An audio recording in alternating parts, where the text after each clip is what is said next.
You're listening to Partnernomics Podcast, where we discuss the art and science of developing successful strategic partnerships. To learn more about the suite of Partnernomics solutions, visit partnernomics.com. All right, so welcome back. Today we are joined by Mr. Greg Unruh. Mr. Greg and I, man, we've been at this a while, doing a lot of collaborations together. So it's always entertaining and always exciting to have a chance to catch up with Greg. But Greg, how are things going, man? Man, busy as ever. Happy to be here, Mark. You're touching on one of my favorite topics today, so looking forward to the conversation.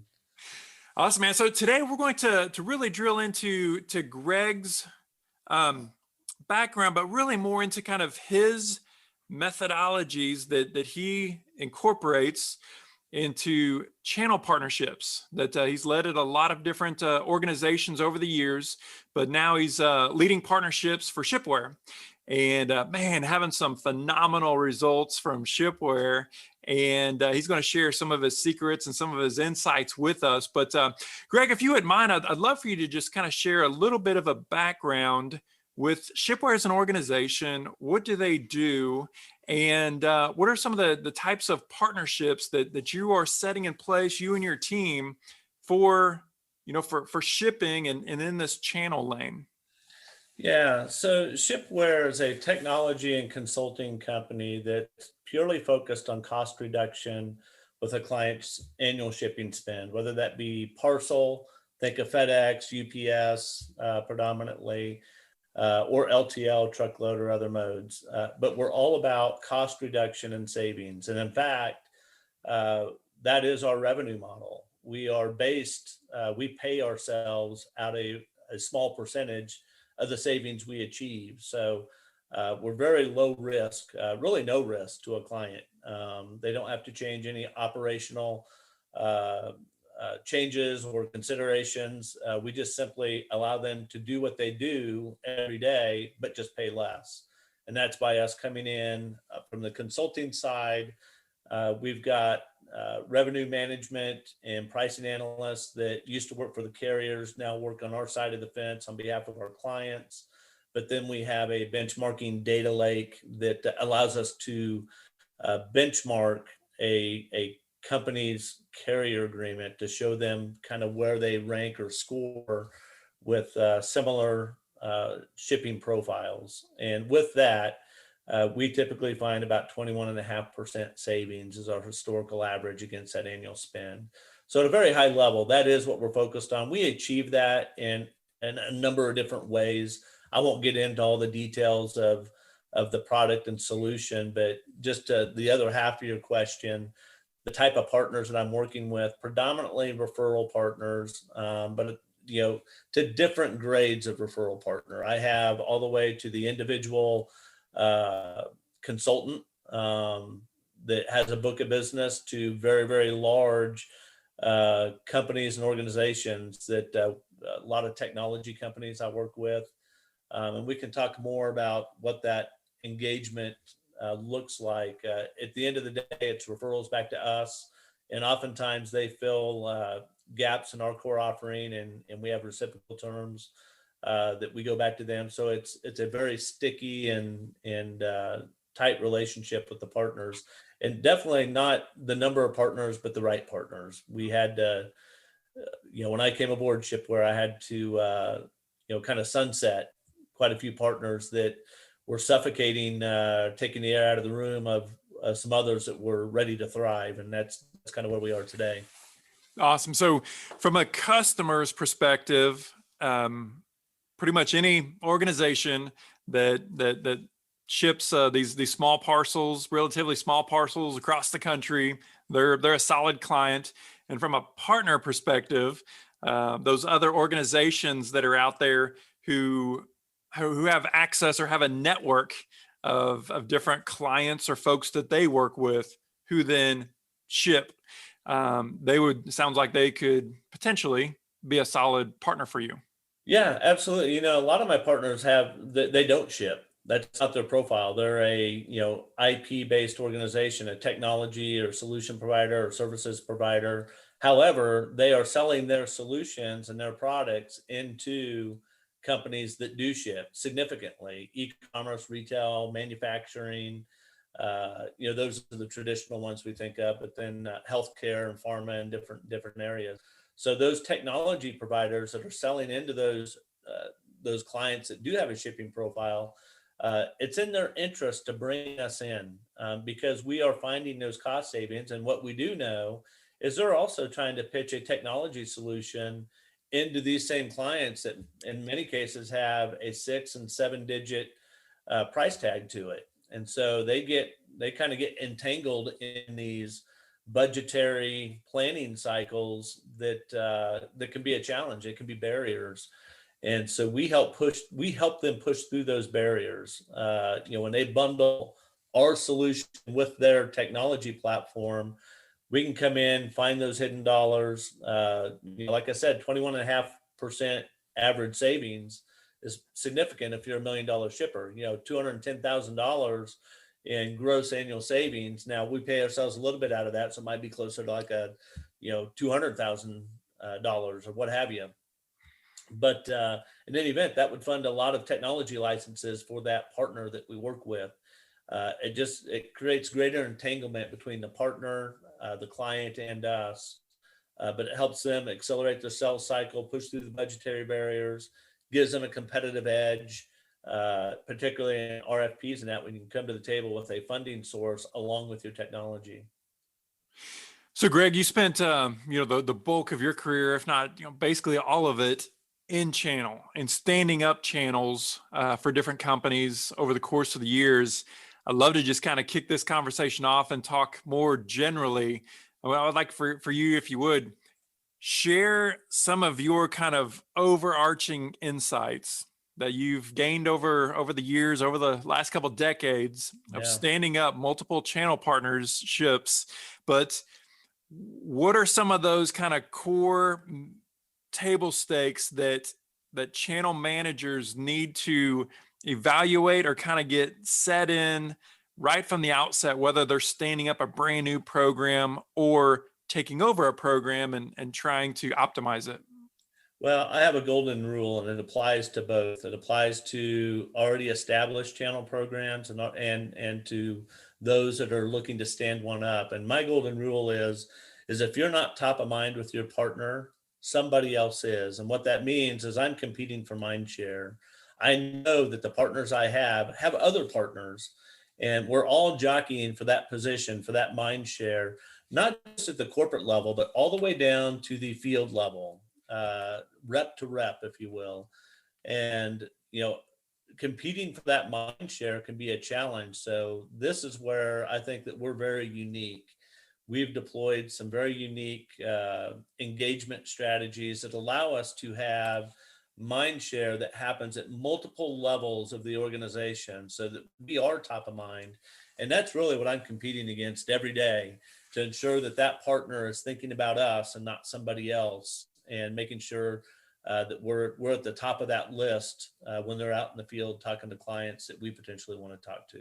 Yeah, so critical. Greg, I'd love to drill into that a little bit. What are some things that, as far as strategies, what are some things that we can do as channel managers to better position ourselves to be top of mind? Yeah, it's a multi-touch approach internally and externally. So internally, I do a lot of work with our content creation, marketing, but then also I do a lot of work with our direct sales team and inside sales team. And what that means is I have to create purpose for an engagement with a partner contact. I'm not a big fan of just reaching out because there's got to be a purpose around that. And so we'll create content, and that content is really just pivot points.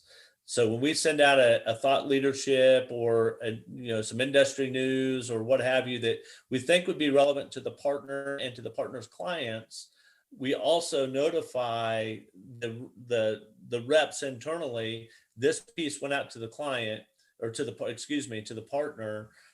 This is a pivot point. This is an opportunity for you to reach out to your paired contact with the partner. I'm kind of skipping over. I'll fast forward a little bit, but we do a role-based partner pairing strategy at Shipware. So if you can think of a Shipware rep paired to a partner sales rep, a manager paired to a manager, a director paired to a director, executive to executive, and we have different sequence and touches that we do. Executive level might be a quarterly strategic business review, whereas a rep to rep role-based touch point could be as frequent as weekly or bi-weekly or monthly. And we actually have a scoring system that allows the rep to control how effective that partnership or that pairing, I should say, is going. And so it's a way of them to kind of manage, is this a good pairing? Are we getting the engagement? If not, they do have the ability to score them out of sequence, drop them into more of a nurture sequence with marketing, and they'll continue to get the content drips and that kind of thing. But then we'll repair that rep with somebody that's going to be more engaged, because it's that field level engagement that is really the engine that drives all of it. I'm always working at a macro level from a partnership strategy perspective. But the engine that really has the whole thing running is fostering and developing those field level relationships. That's where we're getting the greatest movement as far as leads and then conversion to revenue. I love that approach. It's not about just getting a deal signed with an organization and hoping, I hear this word way too much, and just hoping that you get results out of it, but you actually connect across the two organizations at multiple levels, this opportunity to build relationships. And really, let's face it, it's about building accountability. What did the organizations sign up to provide as a part of the relationship, and then build this ongoing personal relationship that fosters accountability to get results? Yeah, it's interesting. So I use the term APR, activity perceived results. We call it an APR score. So that's another scoring system we have internally. And that's one that I look at, not from a punitive perspective, but I look at it. So when I kind of get into the metrics and the vital factors of things that I look at, I can look at a rep level, and although a rep doesn't report to me, they report to their sales leaders on that side of the organization. It's important to me to see what their level of activity is with their partner pairings on a daily basis. They have enough pairings that there should be daily touches across a series of partners that they're paired with or contacts. I will look at that scoring, and if I see, and I'll work with the sales leadership, and if I see that rep is maybe coming in under quota, we want to inspect, why is that? What's their activity? They're going to have their direct activities, cold calling, and the things that they do normally, but this is kind of a hybrid role. If I look in and I go back and I can inspect that, well, your partner touches are way down. There's an absolute dotted line. There is a clear connection to your level of partner activity and your quota attainment. And there's a lot of statistics around this, from a close ratio and those sorts of things that when you're from a cold calling perspective, low single digit conversion, whereas those opportunities that come through a partner are north of 40%. That makes it really interesting, but it takes a little bit for that sales organization. They've got to see it to believe it. And so you find a horse to ride and kind of make somebody an example. That's kind of how I've done this in the beginning. We roll it out as a program. I find somebody to really champion and mentor, and then I take that success, and then success breeds success. Everyone else is kind of jumping on board. And right now we have this, we have the engine really humming right now at Shipware in that regard. Yeah, I love that. So I want to hit on this role-based partner pairing a little bit more, because it really is kind of unique, or at least your methodology pushes it to a layer deeper than what most organizations would do, I believe. And we kind of have this idea of, everybody's heard of the Pareto principle, the 80-20 rule, right? We got 20% of our partners that deliver 80% of the results. But I love even like your APR methodology of let's find our 20% and let's focus on the 20%. So Right. not only do we kind of have this less is more, it's not about the big net and as many partners as we could get, but it's really going after those partners that we are well aligned with, that have the greatest probability of giving us results on the front end. Those are the companies that we want to partner with. But then even post signature, we have processes in place, relationship building in place, very intentional about proactively managing these partners so that we're putting our effort into that 20%. Well, yeah, we're scratching the surface on this, Mark. Before I could actually roll out and execute on this role-based partner pairing strategy, I had to ensure that we had all of the right fields and the tracking, everything set up in Salesforce. We implemented or invested into a PRM platform that integrates to our Salesforce to give visibility back to the partner of the opportunities they bring to us, so they can track it and have complete transparency of that. So, but there was a lot that we had to do operationally from a technology platform, CRM, PRM, workflow, some of the processes that we put in place. Once we had all that configured and set up, then we started rolling out the training program for our inside sales reps of what does it mean. I mean, these are typically direct sellers. They're not used to being in a typically highly transactional. They're not used to cultivating and managing relationships. And I'm not asking them to manage the partnership. I'm asking them to engage at a personal level from a role-based, partner pairing initiative, to develop that relationship and that trust at their level of the organization. And we do that at multiple levels. That engagement becomes really powerful, because now you've developed multiple touch points across an entire organization. And sometimes that role-based partner pairing extends beyond sales. It goes into marketing. So I'm pairing marketing resources to marketing resources, professional services to professional services. We're creating multiple touch points, multiple levels, but giving purpose to each one of those touch points. And part of that purpose is we proactively work with marketing and content creation.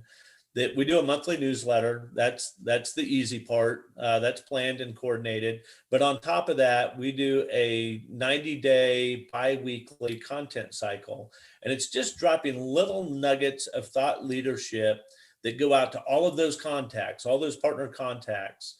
And although the content itself is meaningful and relevant, what it really is just a pivot point. It's a pivot point for that Shipware contact to reach out to their paired partner contact and say, hey, I want to make sure you got this piece we just sent out. I thought it was really relevant to you and or your clients. Would love to chat with you about it or answer any questions you have. Oftentimes when you just get it's a conversation starter. Once you get that conversation started, oftentimes what happens is there is a pivot, particularly in sales. You start talking about deals or opportunities or what are you working on now? And that's where we're getting a nice swell of lead gen happening out of this type of engagement. But it's very planned, very strategic. Everything has purpose. I create multiple touch points. And what I tell our reps is an individual Shipware rep may have up to 30 paired partner contacts. Well, you can't touch all 30 every day, but what you can do is stagger those out in groups over the course of a week or two and make sure you have a partner touch. And there's always a reason to do that. And then it just recycles itself. And you continue to go through that process. So you're always having some level of engagement. And that once that engine gets going, it's going.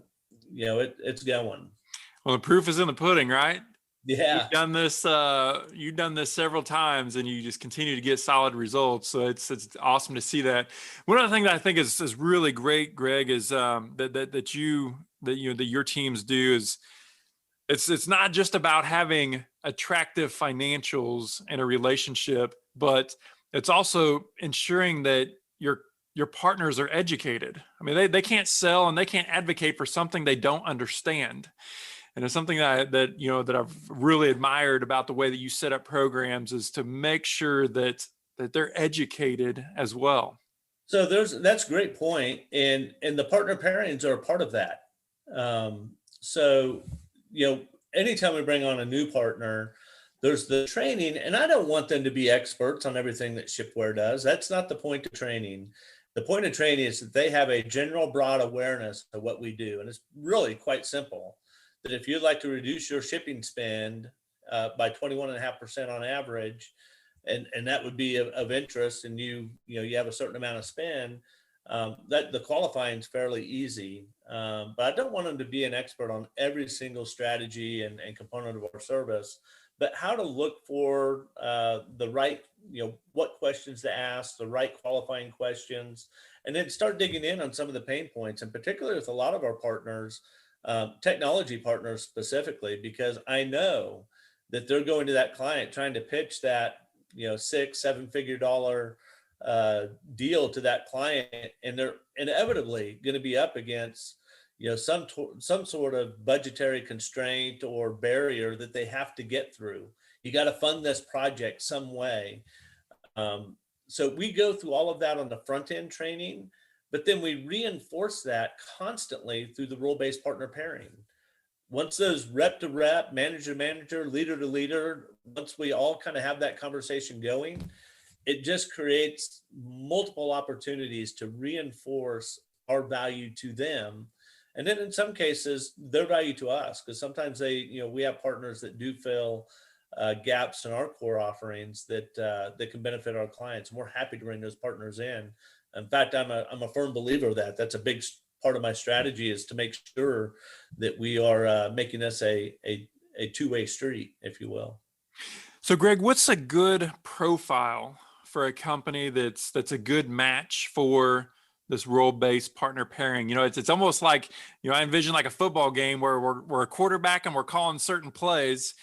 Where does the role-based partner pairing, where is that the right play call? Well, I think particularly newer companies that are trying to stand up a partner program or a channel, I think it can be both. I think it can be existing mature organizations, but I think probably the impact is greatest to a newer program that maybe has resource constraints. They have a partner program, they've invested a little bit into it, but when it comes to having enough resources to effectively support and manage that partnership, again, when you're competing, back to the golden rule, if you're not top of mind or someone else is, you may have put in the proper infrastructure and technology, but if you only have an individual or two that's managing a large ecosystem of partners, it's just not humanly possible to stay top of mind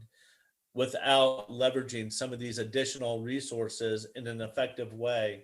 And it just creates the force multiplier, because there's multiple levels of engagement across various departments.